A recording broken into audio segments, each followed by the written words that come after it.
À tous, bienvenue dans les Sartois du Web pour l'émission spéciale. Votre programme de la soirée, le chiffre de la semaine, ce sera 26 pour une sortie qui aura lieu dès demain au Mans. Ensuite, on aura la nouvelle table ronde. Avoir une communauté quand on est sur les réseaux, c'est primordial. Comment la créer? Pourquoi est-ce important? On va aussi se débarrasser des haters. Je serai avec Annabelle, Florine et également Chloé.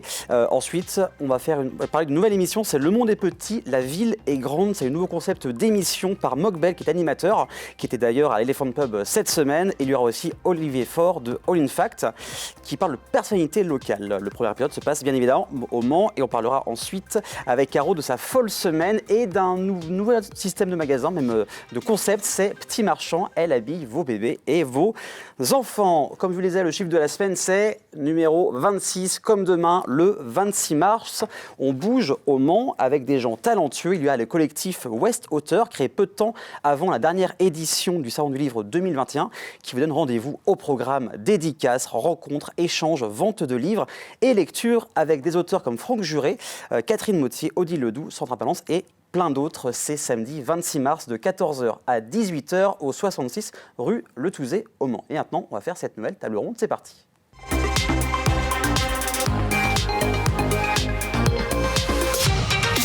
Cette nouvelle table ronde avec une équipe 100% féminine avec Annabelle, Chloé et Florine en visio. Salut mesdames, comment ça va? Bonjour Aurélien, très bien. Plutôt bien, merci de l'invitation. Avec plaisir, parce que je me suis dit qu'avec une streameuse et deux community managers, on devrait pouvoir s'en sortir. On devrait pouvoir répondre à quelques-unes de tes questions, effectivement. Et Florine qui est du coup en visio. Salut Florine, comment vas-tu? Salut, ça va, merci. Donc tu es créatrice de contenu. On a travaillé un peu ensemble lors du second confinement sur un collectif de streamers. C'était le Nexus qui était créé par Momo de Jeux Vidéo Magazine. Donc on va parler d'abord de créer une communauté. Alors déjà, question toute bête, c'est quoi la définition d'une communauté ou alors de la commu comme on le dit souvent? Anna, oui. Ouais. Alors la communauté, moi je dirais que c'est pas l'ensemble des abonnés d'un compte, ce sont les abonnés d'un compte qui sont engagés, qui interagissent avec le créateur de contenu. Tout simplement. Oui. Voilà. Il peut y avoir 400 personnes, mais s'il n'y en a que 5 vraiment qui réagissent, ce sera ces 5 personnes qui seront pour moi, la communauté est composée de 5, ouais. Même définition, j'imagine. Ouais, on va rester sur. Plutôt d'accord avec Annabelle. En quoi c'est positif d'avoir une communauté? Oui. En quoi c'est positif? Ouais, ça peut aider.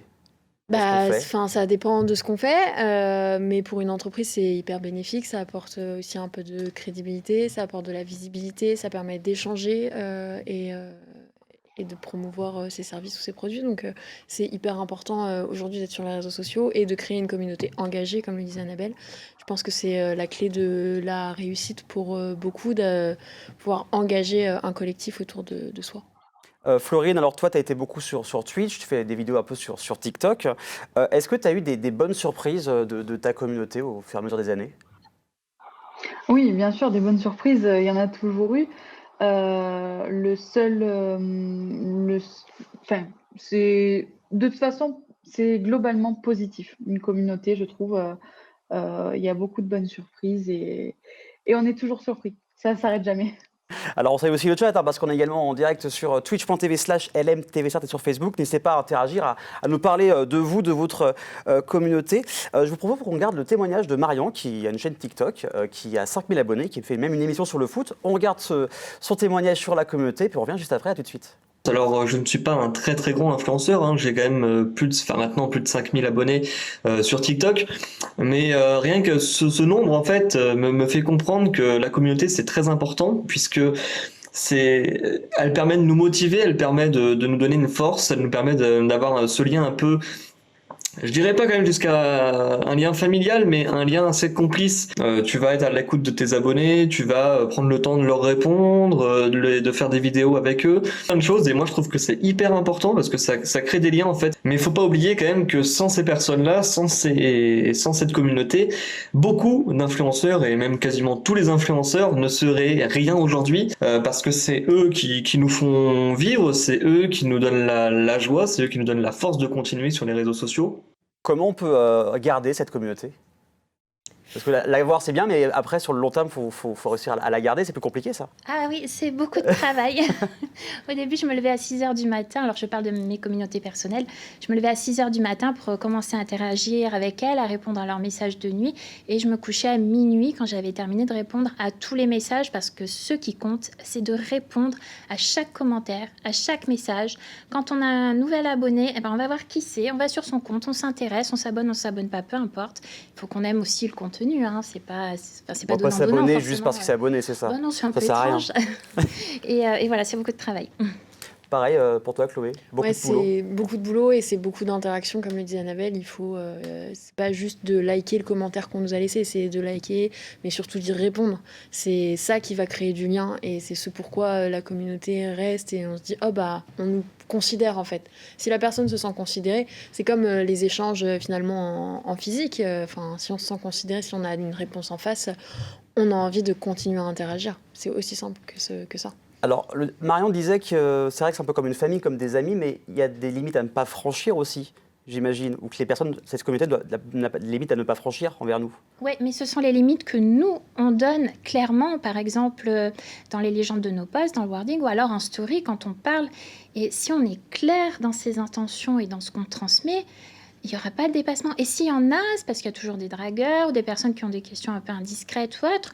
Moi, je dis très clairement, non, stop, je ne suis pas d'accord. Et si ça continue, je coupe. Tout simplement. Je bloque et c'est fini. Ouais. Florine, est-ce que tu as déjà eu des personnes qui ont un peu dépassé les limites, mais qui se sont vite calmées dans ta communauté ? Oui. J'ai eu énormément de monde que j'ai dû stopper. Des questions indiscrètes, selon les photos que je postais. Ah, mais moi j'habite à côté, je vais venir te voir. Ou alors de la drague, alors que 5 minutes avant, j'étais avec mon conjoint sur la photo. C'est assez compliqué parce qu'on ne veut pas forcément trop leur faire pas de peine, mais on ne veut pas être trop brusque. Mais à la fois, parfois, il faut être ferme et c'est ce qui est important, je pense, parce que les gens ne comprennent pas si on n'est pas ferme. Et t'as pas eu de mal à mettre cette limite, à arrêter tout ça ? Ou ça a été compliqué de temps en temps avec certaines personnes ? Alors, au tout début, c'était compliqué parce que ça fait une dizaine d'années, du coup, que moi, je suis créatrice de contenu, que ce soit blog, stream, etc. Au début, c'était dur parce que déjà, t'as pas une grosse communauté. Faut leur mettre des stops, mais pas trop, parce que sinon tu perds une partie de ta communauté, parce que c'est peut-être des gens que tu appréciais énormément au départ et puis qui finissent par franchir ce seuil. Donc c'était dur au début. Maintenant, j'ai pratiquement plus aucune pitié. Dès que ça part trop loin, je mets un stop, sinon je bloque. Voilà, bloquer, c'est le moyen le plus radical et le plus performant, ça. Oui, on est sûr de ne plus être dérangé, quoi. Oui, c'est terminé. Ouais, en fait, c'est aussi rappeler que nous sommes des personnes. Autant nos abonnés, ce sont des personnes, il faut vraiment y penser à chaque fois qu'on n'a pas envie de répondre à un message ou quoi. Mais à l'inverse, nous sommes des personnes aussi. Oui. On a une vie privée, on a une vie familiale. Il y a des choses qu'on ne peut pas dire non plus. C'est pas qu'on ne veut pas, on ne peut pas. Donc, bloquer, parfois, malheureusement, c'est la solution, ouais.